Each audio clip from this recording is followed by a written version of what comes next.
것 같습니다. 네, 여기까지 서울신문 송현석 기자 고맙습니다. 감사합니다.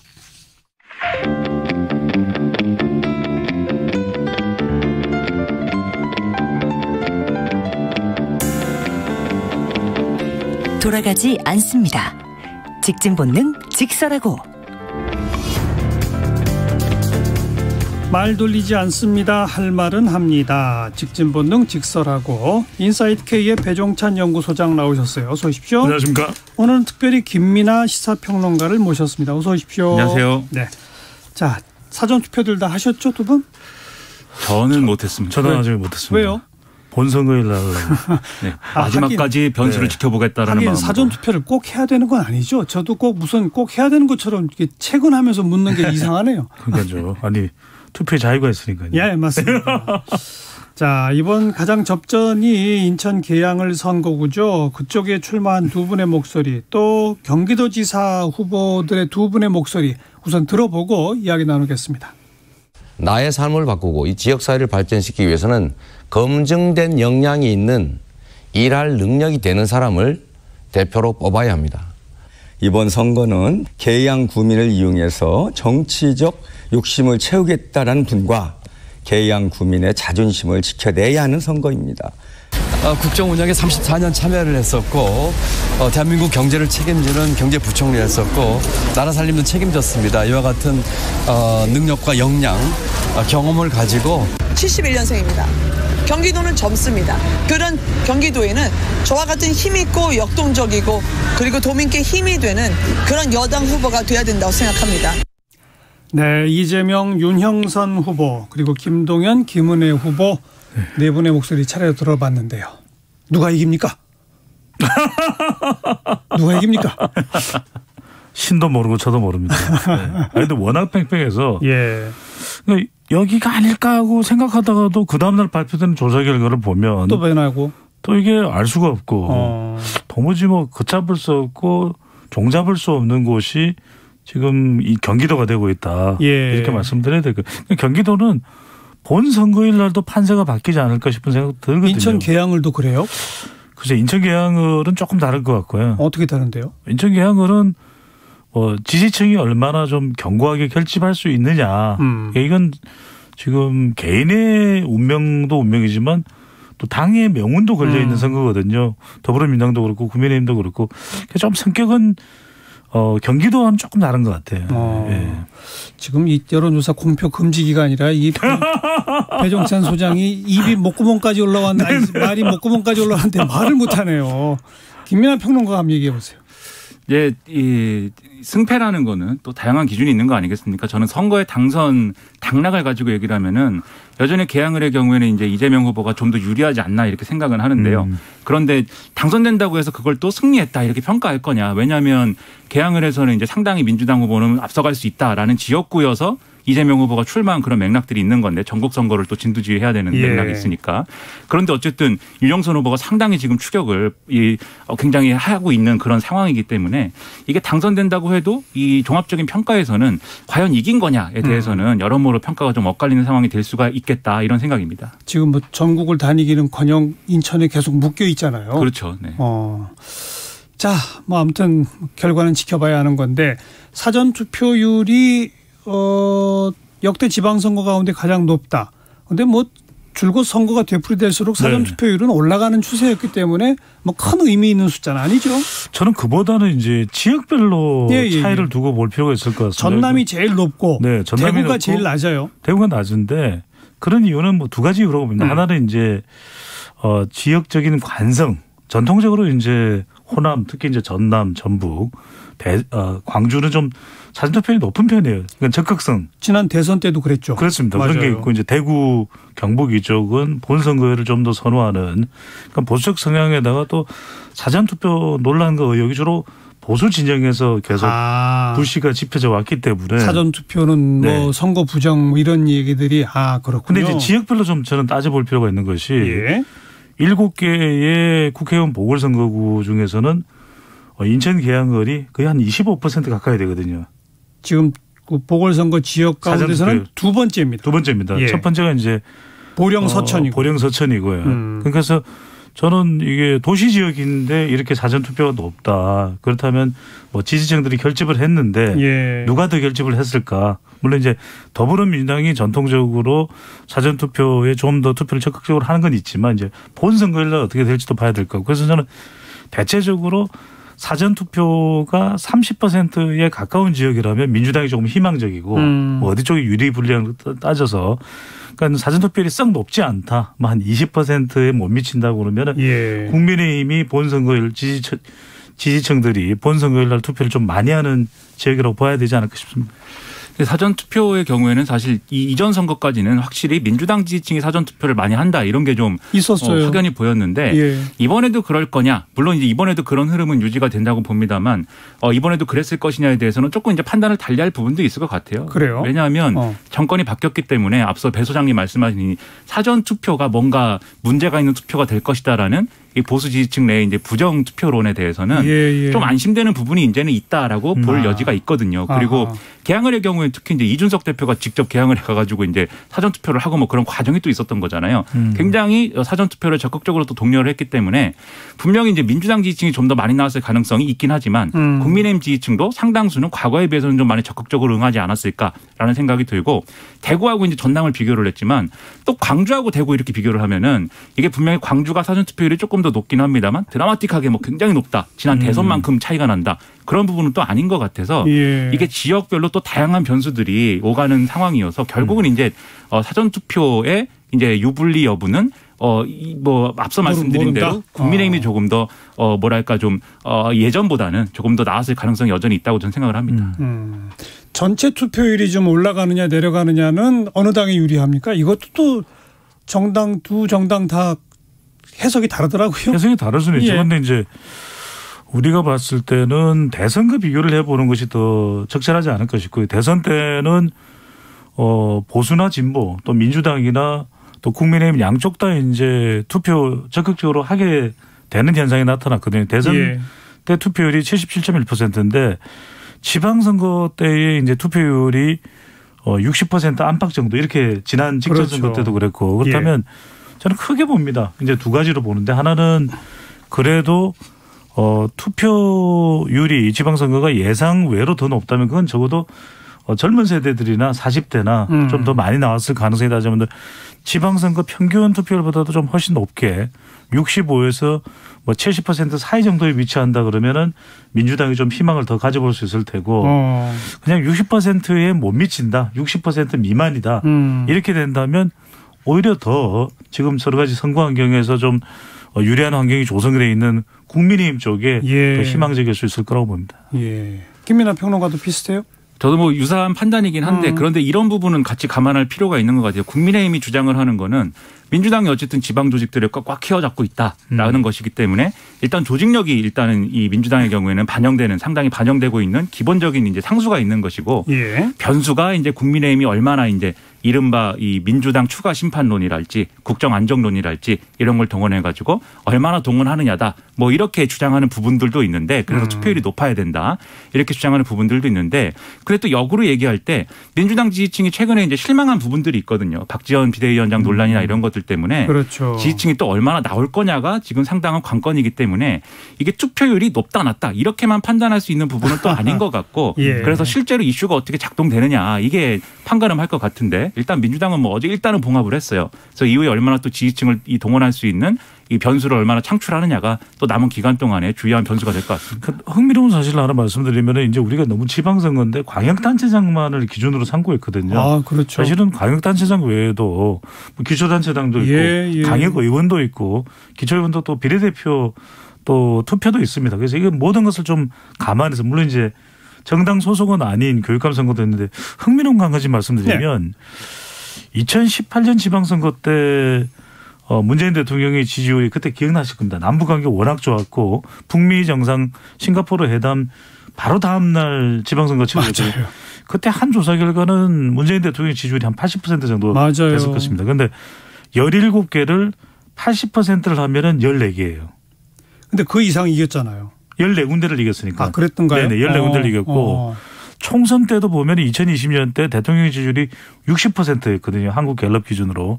그런데 300석 의석을 3, 68 하면 180석입니다. 그러네요. 딱 대통령 지지율만큼씩 나오는군요. 네. 그래서 지금 윤석열 대통령의 지지율이 한 55% 정도 그러면 한 12군데 정도. 그러니까 물론 이제 반올림하게 되면 뭐 12.5 정도 되는데 12군데 정도로 계산이 되기 때문에 17군데에 55%인데 어떻게 12군데가 됩니까? 11군데입니까? 그러니까 11군데 조금 넘는가 아마 그럴 겁니다. 근데 이제 그러면은 뭐 11군데에서 12군데 정도 이야기가 나오는데 어떤 전문가들은 또 13군데 이야기를 하기도 하고요. 그래서 11에서 한 13 정도가 예상되는 이유가 대통령 지지율 등을 기준으로 해보면 그렇게 볼 수도 있겠죠. 11곳에서 13곳 정도 배종찬 소장도 예상하는 거죠? 저는 뭐 이게 좀 변할 수는 있을 걸로 봅니다. 변할 수는 있는데. 대략 그 정도다? 대체적으로 우리 KBS를 비롯해서 방송 3사가 한 것이 이제 5차 범위를 기준으로 하면은. 마지막 조사 발표 때. 국민의힘이 9곳이었고 그다음에 이 더불어민주당이 4곳이었거든요. 그럼 4곳이 경합이기 때문에 2곳씩 경합하는 4곳을 2곳씩 가져간다면. 나눠 가진다면. 11대 6이 되는 거죠. 김민하 평론가는 몇 대 몇 예상합니까? 이 몇 대 몇이 어렵죠 이번에. 상당히 어렵습니다. 쉽지 않은데. 배 소장님은 전문가시니까 이제 자신 있게 얘기하지만은 평론가 입장에서는 자신 있게 얘기할 수가 없어요 사실. 일단 민주당이 유리한 4곳이라는 것도 사실 이게 유리한 거냐는 제주의 경우에는 조금 더 생각을 해봐야 될 것 같은 게 이번에 또 변수가 하나 나와가지고 마지막까지 지켜봐야 될 것 같은데 어쨌든 호남하고 플러스 제주까지 해서 4군데가 이제 유리한 상황이다라고 여론조사상으로는 보는 건데 여기에서 이제 예를 들면은 세종, 대전 그다음에 뭐 더하면 충남에다가 뭐 경기, 인천 이렇게 보는 거 아니겠습니까? 이 격전지라고 하는 지역들이 여기서 균형추가 어떻게 기울어지냐에 따라서 4군데에서 민주당이 얼마나 더 가져가느냐에 따라서 이제 승패가 바뀔 것 같은데 나머지 부분들을 뭐 민주당이 지금 다 가져갈 수 있는 그런 분위기는 아닌 거잖아요. 그래서 한 군데, 2군데 뭐 이렇게 우리가 판단을 해본다라면 4군데에다가 뭐 한두 군데 더하면 5군데나 6군데 정도 민주당이 유리해질 것이다라고 대략적으로 판단을 한다고 하면은 배 소장님의 이제 어떤 관측대로 기결될 확률도 상당하다. 저는 그렇게 생각을 합니다. 네. 그나저나 김민하 평론가가 조금 아까 잠깐 언급했던 민주당 그 비대위 공동위원장 박지원, 윤호중 둘 사이의 어떤 분란. 어제 저녁에 뭐 그 둘이 공동 명의로 사과한다 뭐 이런 성명을 내긴 했습니다만 그 과정은 우선 어떻게 평가하세요? 뭐 바람직하지 못하죠. 근데 왜 이런 일들이 벌어졌다고 보시는 거예요? 그러니까 심지어 당 내에서도 소통이 안 되고 이른바 책임과 혁신에 대한 방향 자체가 내부 조율이 안 됐다고 봐야 되겠죠. 저는 이걸 TPC 분석을 해봤거든요. TPC라는 것이 우리가 흔히 들었던 정치적인 행동이나 또는 메시지가 미치는 영향인데 T는 타이밍입니다. 그러니까 이걸 꼭 지방선거 전에 이렇게 하느냐. 상당히 선거에 민감한 영향을 미칠 때 했었어야 될까 T는. 그러니까 아예 그냥 비대위 구성될 때 바로 하든지 아니면 지방선거 직후에 하든지. 또 하나 P인데 이건 펄슨이거든요. 어떤 사람이 적임자인 사람들이 메시지를 전달할 때 행동을 할 텐데 박지원 비대위원장이 혼자 해버리니까 이게 엄청난 파장을 가져오는 것이거든요. 윤호중 비대위원장가 뭔가 조율을 하고 비대위 차원에서의 메시지가 나왔어야 됐다. 마지막은 콘텐츠인데 이 말씀은 꼭 드리고 싶어요. 그러면 586의 책임도 있을 겁니다. 586도 좀 혁신해야죠. 더 강하게 혁신돼야 되겠죠. 그런데 그렇게 따지고 보면 70년대생 그러면 90년대 학부는 아무런 문제가 없나? 그들은 아무런 책임이 없나? 그들도 책임이 있을 수 있거든요. 그 이야기는 이런 메시지는 콘텐츠, 뭔가 대안이 될 수 있거나 어떤 방향 설정에 대해서 그러면 586이 어떤 방식으로 용퇴하고 나머지 사람들은 어떻게 또 책임을 져야 될지 초선들은 이런 부분까지 함께 어우러졌어야 되는데 그게 없으면서 결국은 지지율이 흔들리게 되거든요. 지지율이 흔들리면 후보자들도 흔들리게 되는 거죠. 지지율이 흔들리니까 그걸 끌어올려 보려고 하는 의도와 목표로 박지원 위원장이 말을 꺼낸 건데. 그 취지는 그렇습니다. 근데 반대로 결과가 나왔다. 그렇게 안 되죠. 왜냐하면 이게 이제 흔들리게 되는 것이거든요. 김민하 평론가 어떻게 보세요? 특히 이번 선거는 민주당은 어쨌든 지지층을 최대한 결집시키는 걸 목표로 처음부터 삼고 있었는데 그런데 이제 박지원 비대위원장의 이런 어떤 이 사과 대국민 사과 그리고 거기에 대한 당내 반발 이런 것들이 오히려 지지층의 결집이나 이런 것들을 저해하는 요소가 된 거는 분명한 사실이죠. 그래서 지금 배 소장님은 뭐 여러 가지 분석들 얘기하셨지만 저도 마찬가지로 이제 시점과 내용과 형식을 따져봤을 때 박지원 비대위원장이 얘기한 내용은 정말로 민주당에 필요한 내용이고 중요한 내용이거든요.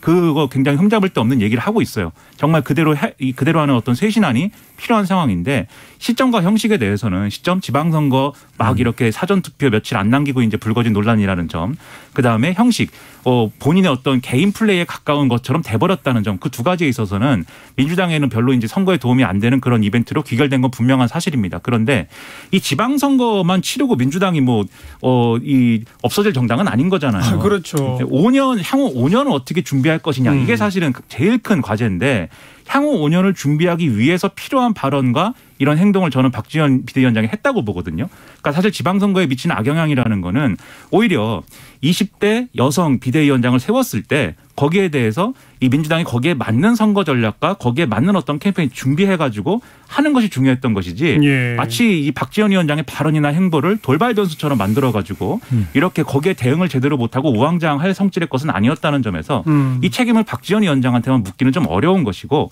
나아가서는 향후 5년을 준비하기 위해서 민주당이 어떻게 쇄신할 거냐에 대한 논의를 뭐 선거 끝나고 하자 뭐 이런 것도 중요하겠지만 불거졌을 때 사실 막 불을 붙이면서 해야 되는 측면도 있는 거거든요. 그래서 그런 점을 종합적으로 고려해서 민주당이 대응을 해야 될 텐데 지금까지 이르는 과정은 상당히 아쉬웠습니다. 저도 김민하 평론가 말에 공감하는 것은 예. 이런 사태가 불거지고 또 이제 지방선거 이후 분명히 또 책임론이 나올 겁니다. 이재명 책임론이든 또는 뭐 어떤 결과에 따라서 결과를 아직 모르니까요. 그리고 전당대회가 이제 이어지게 되죠. 바로 그 부분입니다. 박지원 책임론 등이 나올 때 저는 박지원 위원장을 내치는 상태가 되면 그건 민주당이 굉장히 안 좋은 그렇겠죠. 사례와 경우가 될 것으로 보이고요. 중요한 건 저는 세 가지입니다. 첫 번째, 비대위 내에서 먼저 협의가 이루어져야 된다. 예. 그리고 당의 혁신 반영과 박지원 위원장의 그런 고민들을 저는 그냥 개인 차원에서 해결할 수 있는 것이 아니라 민주연구원이라는 연구기관이 있습니다. 있죠. 그래서 민주연구원에 용역을 하고 저는 마지막에 또 의원총회를 거쳐서 전당대회 방향을 어떤 혁신의 내용으로 채울 것이냐. 조기 전당대회를 해야 될 수도 있거든요. 경우에 따라서는 저는 이렇게 가야 되는 것이 맞을 것으로 봅니다. 전당대회에 아마도 이제 지금 박지원 위원장이 던진 문제 화두들이 노선 경쟁이 되겠죠. 그렇습니다. 그렇죠? 그렇습니다. 그렇게 돼야 되는 거죠. 네. 그런데 이게 그러니까요. 노선 경쟁으로 되지 않고 지금 배 소장님 말씀하신 것처럼 이 이재명 후보도 그렇고 그다음에 당내 윤호중 비대위원장을 필두로 한 뭐 소위 말하는 86그룹도 그렇고 박지원 위원장이 너무 미숙했어 이렇게 정리하고 넘어가는 순간 그것은 민주당이 쇄신의 기회를 이제 걷어찬 것처럼 돼버릴 테니까 노선 논쟁을 해야겠는데 그게 책임론하고 완전히 분리될 수는 없는 거 아니겠습니까? 네. 그래서 이 책임론이라는 게 예를 들면 선거 전략의 문제, 이재명 후보가 개항을 해 나가는 게 맞았냐? 송영길 전 대표가 서울시장에 그런 방식으로 또 출마하는 게 맞았냐? 플러스 박지원 비대위원장 누가 데려왔냐? 이재명 후보가 데려온 거 아니냐, 이런 형태의 책임론이 한쪽에서 불거질 것이고 또 한쪽에서는 그런 것 때문에 선거진 거냐, 아니다. 대선 이후에 쇄신과 혁신의 모습 보여주지 않았는데 그 연장선에 또 586 용태론이나 이런 거 약속해놓고 지키지 못한 것도 있지 않느냐, 이렇게 이제 얘기가 진행될 거거든요. 어쩔 수가 없습니다, 이거는. 예. 그럼 전선이 바로 이 사이에 쭉 그어질 것이기 때문에 전당대회가 상당히 치열하게 진행될 것으로 예상이 됩니다. 그리고 전당대회 한 번 한다고 또 다 정리되는 것도 아니죠. 그렇습니다. 네. 그 이후 계속 아까 김민하 평론가 얘기한 것처럼 5년 사이에 어떻게 지금 이제 당의 모습을 일신해 나가느냐, 거기에 달려 있는 거겠죠. 그렇습니다. 네. 자, 그런가 하면 뭐 극적으로 여야가 추경안에 합의를 했습니다. 네. 그래서 오늘 7시 반에 본회의를 열어서 처리하기로. 예. 민주당이 대폭 증액을 요구하다가 물러선 모양새죠, 결국은. 네네. 그건 어떤 의미가 있다고 보세요? 지방선거 영향이라고 그렇죠. 봐야 되겠죠. 선거가 코앞인데 계속 이걸 미룰 수 없다. 이게 이제 특히 이번 선거도 마찬가지고 대선 때도 마찬가지고 지금 아주 적극적으로 투표할 가능성이 높은 직업계층이 소상공인과 자영업층이거든요. 맞아요. 그런 이유가 이들은 지금 정치권에서 어떤 결정을 내리느냐에 따라서 그것이 정말 죽고 사는 문제입니다. 예. 그러다 보면은 더 적극적으로 투표할 수밖에 없는데 최근에 조금 이 빨리 처리되지 않는 것에 대한 부정적 기류가 있거든요. 그렇다면 얼마 전까지만 해도 더불어민주당이 여당이었고 재난지원금 손실보상을 또 주도해왔기 때문에 그걸 해결하지 않을 수는 없었고 그런 차원에서 물러서서 빨리 법안을 통과하는데 우선점을 뒀다라고 봐야 되겠죠. 예. 마찬가지인데요. 이게 사전투표 근데 이런 의문은 있어요. 이렇게 합의할 거면은 지금 물론 이제 추경 전체 규모는 좀 증액을 하긴 했는데 소상공인들에게 지급하는 그 600만 원에서 1000만 원 이 지원금 틀은 이제 여당안 그대로거든요. 예. 그대로거든요. 그럼 이렇게 합의할 거면은 그동안 왜 합의를 안 해줬냐 이런 얘기 또 나올 수가 있는 거거든요. 그런데 합의를 안 할 수도 없는 조건이었지 않습니까? 지방선거 앞두고. 그런 점에서는 이제 이게 좀 의문인 전략이 분명히 있어요. 왜냐하면 애초에 이 정부 여당이 추경을 내놨을 때 전폭적으로 그러면 소상공인들에 대해서 이 정도 지원하는 것은 우리가 빨리 필요하니까 이건 합의하겠다. 추후에 추가로 논의할 부분들은 뭐 나중에 다시 한번 얘기해 보자. 이러고 합의를 하고 이 변수를 그냥 뭐 치워버렸어야 되는 거 아닌가 생각도 드는데 예. 이게 사전투표 앞두고 추경안 이제 처리하는 것에 대한 부담을 느끼는 시점까지 와서 그 시점에서 예를 들면 뭐 영수회담을 제안한다든지 이런 걸로 사실은 좀 시간을 끄는 듯한 어떤 모양새가 돼버렸거든요. 그런데 이런 상황에서 수도권 후보들이 이재명 후보, 김동연 후보 등등이 이 추경안 빨리 처리해 달라라고 입장까지 낸 상황이 됐기 때문에 사실은 좀 떠밀려서 같이 합의해서 처리하는 듯한 모양새가 돼버려서 예. 민주당은 이 부분에서도 좀 전략의 미스가 일부 있지 않았나라는 생각입니다. 그러니까 정책의 방향을 조금 다른 방향으로 잡을 필요가 있었다고 보는 것은 왜냐하면 그래도 20대, 30대, 40대의 고민거리가 뭔지 따져보면 결국 투표로 가는 거는 분노 아니면은 관심이거든요. 예. 분노에 한 앵그리 버드 투표를 하든지 아니면 동기부여가 돼서 더 적극적으로 관심에서 간다면 최근에 많이 불거졌던 민생 이슈가 통신비 같은 게 있거든요. 통신비가 너무 비싸다. 5G 안 터진다. 심지어는 경기도 같은 경우에는 김문혜 후보가 또 통신사 관련된 그런 의혹도 있는 것이고 그다음에 유가 이런 경유값도 그렇고 상당히 정말 화물차 운전자 너무 힘들거든요. 예. 그리고 마지막으로는 최저임금. 왜냐하면 최저임금은 정말 기본적으로 마지노선처럼 설정하는 것이 최저임금인데 이것도 지금 생산직 근로자나 파트타임 근로자는 굉장히 큰 부담이거든요. 왜냐하면 제대로 설정이 안 되는 게. 그럼요. 그럼 이걸 따져 묻는다면 더 오히려 투표하러 더 적극적으로 할 수 있는데 왜냐하면 다수당이기 때문에 더불어민주당이 이런 부분들을 제시하지 못하는 것이 더 아쉬운 부분이라고 봐야 되겠죠. 네. 뭐 두 분 다 연속해서 지적하듯이 민주당이 이번 선거를 앞두고는 뭐 공천을 한다거나 뭐 이런 전략적인 부분부터 정책 이슈에 대응하는 모습까지 계속 좀 마이너스예요. 그렇습니다. 그게 아무래도 좀 구심이 명확하지 않은 측면이 있다라는 생각이 드는 게 그리고 대선 패배 후유증에 시달리는 것 같기도 하고. 그렇죠. 예. 아무래도 대선에 패배한 정당이기 때문에 누가 책임지고 여러 가지 전략이나 이런 것들을 뭐 이 전략이라는 게 선택과 집중이라는 게 필요한 거 아니겠습니까? 맞아요. 추경을 말씀드리면은 처음에 추경안 정부 여당이 내놨을 때 쟁점화시키려고 했던 게 초과세수가 어디서 나왔냐 이제 이 문제였던 거잖아요. 그런데 초과세수가 어디서 나왔냐 기재부 관료들이 장난친 거 아니냐 이 프레임으로 갈 거였으면은 추경안에 대한 처리를 계속해서 안 하는 게 맞는 것이죠. 왜냐하면 초과세수 59조가 뭐 허위라거나 이렇게 얘기를 해야 되는 것이기 때문에. 예. 근데 그게 아니고 59조에 대한 내용은 또 인정하는 거잖아요. 그런 것들에 대해서 그러면 이 관료들에 대한 문제 제기를 하는 게 아니고 추경안 처리로 갑시다. 라든지 그리고 공천의 문제에 있어서도 지금처럼 이렇게 여러 가지로 뭐 하는 어떤 복잡한 어떤 계산보다는 누군가 탁 잘라가지고 여기서 이쯤에서 서울시장 후보는 누구로 갑시다 이렇게 정리하는 어떤 결단력이 있어야 되는데 그게 없었죠. 비대위가 그렇습니다. 윤호중 비대위원장과 박지원 비대위원장이 그 역할을 하기는 어려운 조건이었고 지금 그래서 이 구심에 있어서 상당한 공백 상태가 이미 불거져 있기 때문에 이것부터가 이 민주당이 상당히 지금 겪고 있는 어려움의 근원이 되고 있는 거죠. 그게 선거 결과에 아마 반영이 될 수밖에 없겠죠. 그렇죠. 네. 1시 40분 향해 가고 있네요. 정관용의 시사본부 일요일 2부 직진본능 직설하고 듣고 계십니다. 잠깐 교통 상황 알아보고 토론 이어갑니다. 유하영 씨. 네, 이 시각 교통정보입니다. 고속도로는 귀경 방향 정체가 이어집니다. 영동고속도로 인천 방면 총 정체가 32km인데요. 봉평터널에서 둔내터널까지 밀리고요. 여주 분기점과 덕평터널에서 8km씩 막힙니다. 경부고속도로 서울 방면 옥산 분기점에서 목천까지 10km 정체입니다. 이후로 원활하다가 양재에서 반포까지 밀립니다. 서해안고속도로 서울 방면 당진에서 서해대교까지 14km 정체고요. 더가 송악 부근 3차로에서 사고 나면서 밀립니다. 주의하셔야겠습니다. 이후로 금천을 앞두고 주춤합니다. 논산 천안고속도로 천안 쪽으로 정안휴게소에서 정안 나들목까지 9km 밀립니다. KBS 교통정보센터였습니다.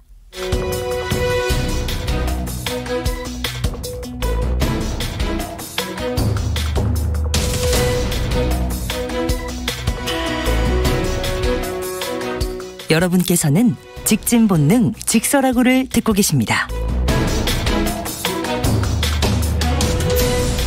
인사이트 K 배종찬 연구소장 그리고 김민아 시사평론가 두 분과 함께 하고 있습니다. 정책 쟁점 두 가지 정도 짚어볼 텐데 우선 인천 계양 선거에서 공약으로 김포공항 이전 문제가 떠올라서 아주 뜨거운 논란이 일고 있어요. 이 대목 하나 짚어보고 일단 법무부에 설치하기로 한 인사검증단 이게 또 이제 중앙국회 차원에서는 큰 이슈인데 그것도 잠깐씩 좀 짚어보도록 하죠. 인천공항 이전은 어떻게 보세요? 김포공항 이전인데. 김포공항 이전. 예, 그렇습니다. 이게 사실 김포공항 이전이라는 게 지난 대선 때도 좀 이렇게 논란이 있었던 부분이긴 한데 이재명 후보가 이제 이걸 검토하다가 이제 뭐 아니다 싶어서 이제 좀 돌아선 측면들도 있었거든요. 근데 그러다가 이번에 들고 나왔어요. 그렇죠. 다시 들고 나온 건데 이재명 후보의 주장은 김포공항을 이전해가지고 그 부지에다가 예를 들면 개발을 할 수 있게 만들어서 공항 때문에 이루어지는 여러 가지 제한을 다 이제 안 해도 되는 거니까 개발을 하고 싶다. 라는 것인데 문제는 이게 김포공항의 차원에서 이 이전을 하는 차원에서 그냥 얘기가 끝나면은 그래도 뭐 하느냐 마느냐 가지고 논쟁할 수 있을 텐데 문제가 이제 제주도 관광 수요 어떻게 할 거냐 여기를 지금 번지고 있는 거잖아요.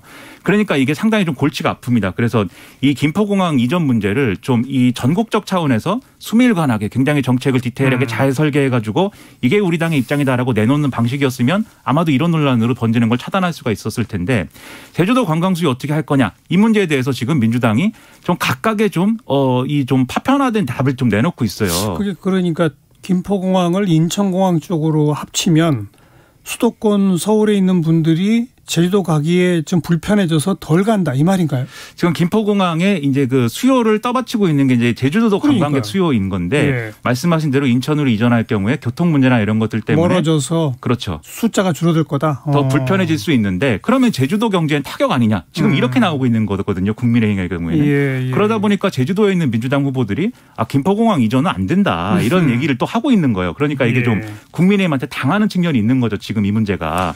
근데 이거를 잘 설계를 해서 거기에 맞는 대답을 내놓으면 되는데 지금 이제 하나의 대답은 GTX를 더 만들어 가지고 이 인천공항 접근성을 높이겠다.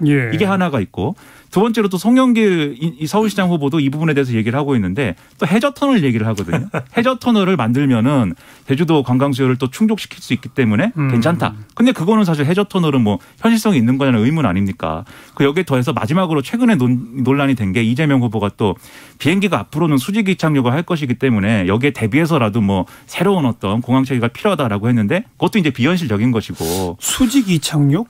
이게 전투기는 좀 대형 비행기가 그게 돼요? 그러니까 그게 그렇죠. 어렵기 때문에 이렇게 준비되지 않은 답변들이 막 나오니까 혼란의 도가니가 지금 되고 있습니다. 그러니까 지금 지선이냐 대선이냐에 따라서 달라질 수밖에 없는 이슈 차원인데 일단 이재명 후보는 지금 인천 계양을이기 때문에 왜냐하면 이 김포공항에 따른 뭐 고도 제한도 있을 때고 지역 접근성도 있을 때고 뭐 소음도 일부 있을 수도 있고 아닐 수도 있고 근데 이제 그런 차원에서 본다면 지역적으로는 이재명 후보는 혹 이야기할 수도 있는데 이걸 이제 송영길 서울시장 후보까지 이 공약을 이야기하다 보면 일단은 소비자나 또 여행객의 입장에서는 편한 게 편한 것이거든요. 편한 게 더 좋은 것이거든요. 그러니까 당장에 인천공항으로 옮기고 뭐 거시적 개발보다도 또 해저터널이 금방 되지도 않고. 그렇죠. 김민아 변호가 이야기한 대로 수직 이착륙기는 지금 당장 말이 안 되죠. 당장 정관용 진행자께서도 이게 지금 어느 정도 일정 수준 승객 수가 확보될 수 있는 그런 항공기냐 그것도 의문이거든요. 그러니까 이건 이제 지역적으로 이재명 후보가 지역에서 잠깐 전략적 차원에서 이야기하는 건 모르겠는데 이걸 더 확대하다 보니까 이게 이른바 뭐 자충수라고 그럴까요? 난감한 상황에 부딪히는 성격이 있다고 봐야 되겠죠. 근데 이게 그러니까 인천 선거가 좀 불리해지니까 사실은 좀 꺼내든 카드이기도 한 건데. 허겁지겁. 그런 느낌이 들어요. 그렇죠. 그렇게 돼버렸는데 이걸 이제 불리한 지역 방어하려고 꺼내든 카드가 오히려 아까 이제 여론조사상 앞서간다고 말씀드렸던 민주당 4개 광역 중에 하나인 제주에서는 이게 또 악재로 작용하는 상황이 이루어지다 보니까 그러니까 국민의힘에게 일종의 이제 빈집털이 당하는 상황이 되는 거예요. 이런 상황을 막기 위해서 정확한 어떤 메시지를 던질 필요가 있는데 오늘까지는 어쨌든 그게 좀 실패하고 있는 것 같습니다. 그러니까 민주당 제주 선대위에서도 반대예요. 그러니까요. 없애는 거. 그러니까 이게 아까도 말씀드리지만 박지원 비대위원장의 사태도 그렇고 뭔가 좀 내부 조율을 하는 게 필요할 것 같아요. 이럴 때는 아까 구심점 이야기가 나오는데 내부 사전 조율. 그러니까 중앙선대위에서 이런 부분들은 조율을 하고 왜 하는 건지 하지 말아야 되면 왜 하지 말아야 되는 것에 대한 조율이 필요한 거죠. 네. 자, 법무부 산하의 인사검증단 설치 뭐 이걸 가지고 더불어민주당에서는 한동훈 장관 해임 건의까지 지금 거론을 하고 있는데 어떻게 평가하십니까? 저는 뭐 해임 건의까지 갈 문제는 뭐 별도의 차원으로 논해야 될 부분이라고 생각을 하는데 왜냐하면 이게 이제 뭐 한동훈 장관만의 어떤 구상으로 이루어지는 일은 아닌 것이고 물론 책임이 다 거기에만 있는 건 아니죠. 그렇죠. 정권 차원의 일인데 그러니까 이건 변론으로 하더라도 이게 이제 부적절한 어떤 대안이다라는 거에 대해서는 상당한 공감대가 있는 것 같아요. 이제 윤석열 대통령은 미국에서는 FBI가 인사검증하고 FBI가 법무부 밑에 있기 때문에 뭐 비슷한 거다 이렇게 설명하고 있지만 FBI에 부여되는 어떤 이런 독립성하고 그다음에 지금 이제 법무부 그리고 법무부 산하에 있는 어떤 이 인사검증단에 부여되는 독립성은 다르죠. 그렇죠. 차이가 있을 수밖에 없는 거거든요. FBI의 경우에는 예를 들면 FBI 국장이 누구냐에 따라서 완전히 이제 뭐 예를 들면 과거에 트럼프 행정부 같은 경우에 보면은 트럼프 대통령 대선할 때 FBI 국장 당신이 불공정하다라고 그래가지고 그게 막 잘리고 뭐 이런 상황까지 벌어지는 아주 큰 정치적 변수가 되지 않습니까? 근데 뭐 법무부 산하에 있는 인사정보관리단인가요? 이게 과연 이 인사정보관리단장이 그 정도의 변수를 창출하는 그런 자리냐? 아닐 거거든요. 그리고 이제 우리가 좀 아픈 기억이 있는 게 이전 정권까지 이제 문재인 정권 이전 정권의 어떤 상황들을 보면은 국정원, 그다음에 검찰, 그다음에 경찰이 각각 올리는 여러 가지 이제 인사 정보들이라는 게 악용된 측면들이 분명히 있단 말이죠. 그리고 거의 이제 이 국정원 뭐 2차장 이런 자리에는 검찰 출신 파견해 가지고 그래서 이 정점에 청와대 민정수석이 있고 그 밑에 국정원, 검찰, 경찰 이렇게 경찰은 또 별도이긴 합니다만은 이런 상황에서 악용된 측면들이 있는 건데 이 민정수석 자리를 그대로 법무부 자리로 밑으로 내려버린 것 같은 그런 상황이 되는 것이기 때문에 그러니까 이것에 대해서는 제가 볼 때는 우려를 할 수밖에 없는 상황이고 거기에 문제 제기하는 것은 필요하다고 생각을 합니다. 그러니까 우리가 정책을 하고 조직을 하는 데 있어서는 결국 이것이 국민들에게 어떻게 인식될지가 저는 제일 중요한 기준점이 된다고 봅니다. 그렇다면 그냥 대통령 직속 인사정보단으로 하면 하등 문제가 없을 것 같아요. 그게 대통령실에 있던 민정수석실이잖아요. 그러니까요. 근데 그걸 없애면서 일로 보낸 맞습니다. 거죠. 근데 인사만을 전문으로 하는 그런 직제로 개편을 해서 대통령 직속 이 인사정보단으로 하면 하등 문제가 없을 텐데 저는 두 가지의 큰 오해의 소지가 있는 것 같아요. 첫 번째는 이제 법무부에 집중된다는 거. 그러면 왜 법무부지? 왜 행정안전부만 안 될까? 왜냐하면 경찰도 관리하고 있는 것이 행안부니까 그렇게 생각할 수 있을 텐데 그렇지 않고 법무부에 또 집중이 되는 것이 오해의 소지가 있는 거예요. 또 하나는 한동훈 법무부 장관이죠. 그렇죠. 왜냐하면 워낙 지금 여야 간의 치열한 정쟁의 중심에 서 있는 인물이 한동훈 장관이지 않습니까? 그러다 보니까 왜 한동훈 쪽이야? 그러다 보니까 자꾸만 뭐 소통령 오해의 소지가 있는 건데 저는 이제 현실적 차원에서 분석을 해보면 그럼 이걸 윤석열 대통령이나 또는 정부에서 철회를 할 거냐 철회하지 않을 거로 보입니다. 밀어붙이겠죠. 그래서 저는 지금부터가 더 중요한 게 굉장한 이런 이 감시에 또는 또 이 의심의 무거운 이 상황 속에서 출발을 하게 될 가능성이 높다면 저는 더불어민주당의 역할이 중요하다. 자칫 이제 이것이 투명하게 공정하게 균형되게 보안을 유지해서 운영이 안 되면 국민 여론은 더 비판적으로 될 수밖에 없거든요. 인사정보단에 대해서. 저는 그래서 출범을 한다면 더불어민주당이 정말 철저한 감시를 해야 된다. 그런데 우선 이렇게 큰 논란 그다음에 뭐 몇 가지 뭐 오해의 소지라고 표현했습니다만 오해가 아니라 뭐 뚜렷한 근거를 갖는 의혹 제기거든요. 그런 게 예상됐음에도 불구하고 이런 식의 구상을 밀어붙이는 윤 대통령의 진짜 속마음은 뭘까요?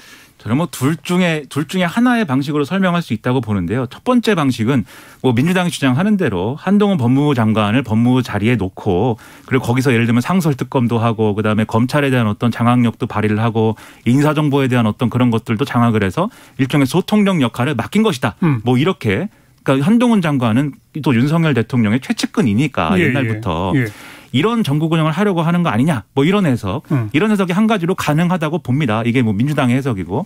근데 또 하나의 해석은 그러면 법무부가 아니면 어디에 둬야 되느냐에 대해서 어디에 둬도 사실은 좀 논란이거든요. 예를 들면은 지금 대통령실에 둘 수도 없는 것이고 민정수석실을 폐지한 것이기 때문에 그래서 대안으로 국무총리실에 두자 뭐 이런 얘기도 나오는데 사실은 그것도 좀 마찬가지예요. 과거에 국무총리실 공직기강 비서실 뭐 이런 데서 그때 뭐 검찰 논란 이런 것도 있었거든요. 그러니까 어디 둘 데가 없어서 법무부로 간 거다. 결국은 이제 어딘가에 둬야 되면은 논란은 항상 있을 수밖에 없는데 그럼 이 두 사이에 이 두 가지 인식 사이에 가운데 있는 어떤 절충이라는 걸 나름대로 해야 되는 거잖아요. 그래서 우려가 되는 부분에 대해서는 우려하지 않을 수 있는 어떤 그러한 대안을 윤석열 대통령이 내놔야 되는 것이고 예. 그리고 법무부 산하 아니면 어디에 둬야 되는가에 대해서도 민주당은 여기에 대해서 대안을 내놔야 되는 건데 이런 모습이 다소 부족해 보이는 건 상당히 아쉽습니다. 그런데 저는 정관정 진행자께서 말씀하신 그 질문에 속뜻이 포함되어 있다고 봅니다. 그만큼 민정수석실이 대통령실에서는 없어졌지만 그걸 이제 법무부에 포함을 시켰다고 보고요. 그다음에 한동훈 법무부 장관이 그만큼 윤석열 대통령에게는 믿을 만한 사람이고 또 전반적으로 현 정부의 중심축이 검찰 쪽에 힘이 실려 있다. 그러면 이제 검찰까지 진두지휘하는 것이 법무부고 법무부 쪽에 더 힘을 실어줬다고 봐야 되겠죠. 네. 결국 뭐 아니물이 아니다 해도 법무부에게 또 한동훈 장관에게 시선이 집중되는 건 피할 수가 없는 상황입니다. 왜냐하면 그것 자체가 의식됐다면 그러니까요. 아예 그렇게 시도하지는 않았을 텐데 누가 뭐라고 하든 간에 우리는 잘하면 되는 거예요. 잘하면 우리 욕먹지 않아요. 우리 잘할게요. 잘하면 돼요. 하면서 그런 차원에서 기준에서 설치를 했다고 봐야 되겠죠. 뭐 조금 아까 배종찬 소장도 언급했습니다만 이렇게 관심이 집중될수록 조금만 또 실수하면 그만큼 또 큰 타격도 지적을 받으니까 예. 진짜 제대로 하려면 잘해야 되겠죠. 그렇죠. 역대 소통력 논란이라는 게 끝이 행복하지 않았거든요. 이번에 좀 달라야 될 텐데. 권력 남용 없이 잘하는 모습을 보여야 할 텐데 그게 쉬울지는 모르겠습니다. 그래서 저는 중요한 게 국회가 중요하고 이제 언론이 중요하다. 더불어민주당도 중요하다. 자, 오늘 여기까지 합시다. 직진본능 직설하고 인사이트K의 배종찬 연구소장 김민하 시사평론가 두 분과 함께했습니다. 고맙습니다. 고맙습니다. 신해철이 부르는 민물장어의 꿈 잠깐 들으시고요. 저는 다음 주말 또 뵙죠. 안녕히 계세요. 좁고 좁은 저 문으로 들어가는 길은 나를 깎고 잘라서 스스로 작아지는 것뿐 이젠 버릴 것조차 거의 남은 게